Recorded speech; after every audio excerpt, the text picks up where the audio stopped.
नमस्कार मंडळी. आज आपण विजेच्या दुनियेतील एका खूप इंटरेस्टिंग गोष्टीबद्दल बोलणार आहोत. म्हणजे कुठलीही इलेक्ट्रॉनिक वस्तू जोडण्याच्या दोन मुख्य पद्धतींबद्दल, ज्यांना म्हणतात सिरीज आणि पॅरलल सर्किट्स. चला तर मग सुरुवात करूया. हा प्रश्न आपल्या सगळ्यांना कधी ना कधी नक्कीच पडला असेल, बरोबर ना? तर आज आपण ह्या कोड्याचं उत्तर शोधणार आहोत. आणि हे उत्तर दडलंय सिरीज आणि पॅरलल सर्किट्सच्या रचनेमध्ये. ओके, तर मग सुरुवात करूया पहिल्या प्रकारापासून. याला म्हणतात सिरीज सर्किट. नावाप्रमाणेच इथे विजेला वाहण्यासाठी फक्त आणि फक्त एकच मार्ग असतो.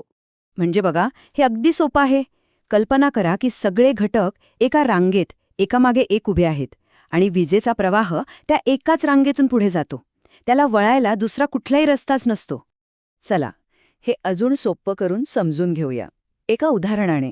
विचार करा की हे एक मोठं वॉटर पार्क आहे आणि तिथे एकच लांब पाण्याची घसरगुंडी आहे. आता जसं सगळ्यांना एकाच घसरगुंडीवरून खाली यावं लागतं, तसंच सिरीज सर्किटमध्ये वीज एकाच मार्गाने सगळ्या घटकांमधून प्रवास करते. आता या एकल घसरगुंडीचे काही साधे नियम आहेत. पहिला म्हणजे करंट, म्हणजेच विजेचा प्रवाह. आपल्या उदाहरणात तो झाला घसरगुंडीवरून येणाऱ्या लोकांचा फ्लो, जो सगळीकडे सारखाच राहतो. दुसरा आहे व्होल्टेज, म्हणजे विजेची ताकद. ही झाली आपल्या घसरगुंडीची एकूण उंची, जी प्रत्येक टप्प्यावर थोडी थोडी विभागली जाते. आणि तिसरा आहे रेझिस्टन्स, म्हणजे विरोध. जेवढे जास्त घटक आपण या रांगेत लावू, तेवढा एकूण विरोध वाढतच जातो. तर मग ह्या सगळ्याचा अर्थ काय होतो? तोच जो आपण दिवाळीच्या माळेत बघतो. जर त्या एकाच मार्गात कुठेही अडथळा आला, म्हणजे समजा एक दिवा खराब झाला, तर अख्खा प्रवाहच थांबतो आणि सगळी माळ बंद पडते. बरं, हे झालं सिरीज सर्किटबद्दल. आता वळूया दुसऱ्या प्रकाराकडे, जो याच्यापेक्षा खूपच वेगळा आहे. इथे विजेच्या प्रवाहासाठी अनेक मार्ग उपलब्ध असतात. आता हे जे आहे ना, हे सिरीजच्या अगदी उलट आहे. इथे अनेक समांतर रस्ते असतात. म्हणजे वीज एका पॉइंटवर येते आणि तिथून वेगवेगळ्या रस्त्यांवर विभागली जाते. चला, परत आपल्या वॉटर पार्कच्या उदाहरणाकडे जाऊया. आता कल्पना करा, इथे एकाऐवजी अनेक घसरगुंड्या शेजारी शेजारी आहेत. लोक येतात आणि मग वेगवेगळ्या घसरगुंड्यांवर विभागले जातात. पण एक गोष्ट लक्षात घ्या, सगळ्या घसरगुंड्यांची उंची मात्र सारखीच आहे.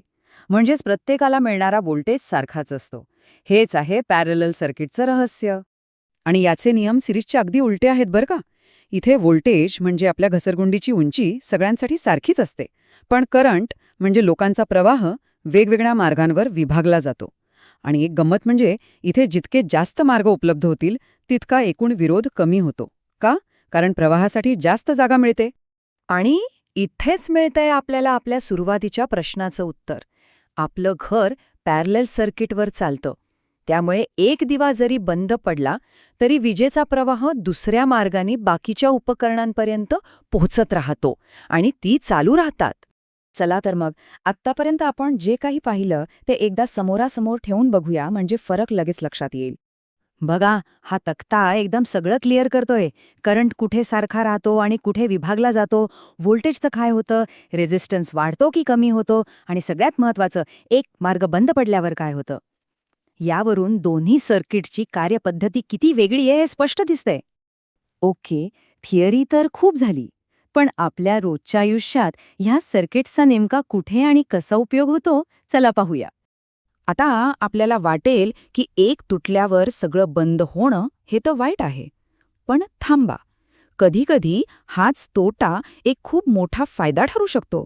तो कसा? तर सुरक्षेसाठी. आपल्या घरातले फ्यूज किंवा MCB हे सिरीजमध्ये जोडलेले असतात. जेव्हा कधी जास्त करंट येतो, तेव्हा ते हा एकच मार्ग तोडून टाकतात आणि आपल्या महागड्या उपकरणांना वाचवतात. आणि आता येऊया आपल्या घराकडे. आपलं घर हे पॅरलल सर्किटचं सगळ्यात उत्तम उदाहरण आहे. घरातले सगळे दिवे, पंखे, टीव्ही, फ्रिज सगळं काही पॅरललमध्ये जोडलेलं असतं. यामुळेच प्रत्येक उपकरणाला सारखा व्होल्टेज मिळतो आणि आपण टोस्टर आणि टीव्ही एकाच वेळी एकमेकांना डिस्टर्ब न करता वापरू शकतो. तर या सगळ्या चर्चेतून एक गोष्ट स्पष्ट होते. कोणतं सर्किट चांगलं आणि कोणतं वाईट असा प्रश्नच नाहीये. खरा प्रश्न हा आहे की कुठल्या कामासाठी कुठलं सर्किट योग्य आहे. प्रत्येक रचनेचा एक विशिष्ट उद्देश असतो. आज आपण इथे थांबूया, पण एका विचार करायला लावणाऱ्या प्रश्नासोबत. आपण तर फक्त 2 मूलभूत प्रकार बघितले. विचार करा, आपल्या स्मार्टफोनसारख्या छोट्याशा पण गुंतागुंतीच्या डिव्हाइसमध्ये जिथे हजारो घटक एकत्र काम करतात, तिथे इंजिनियर्स ह्या दोन्ही सर्किट्सना एकत्र किती हुशारीने वापरत असतील ह्याचा विचार नक्की करून बघा.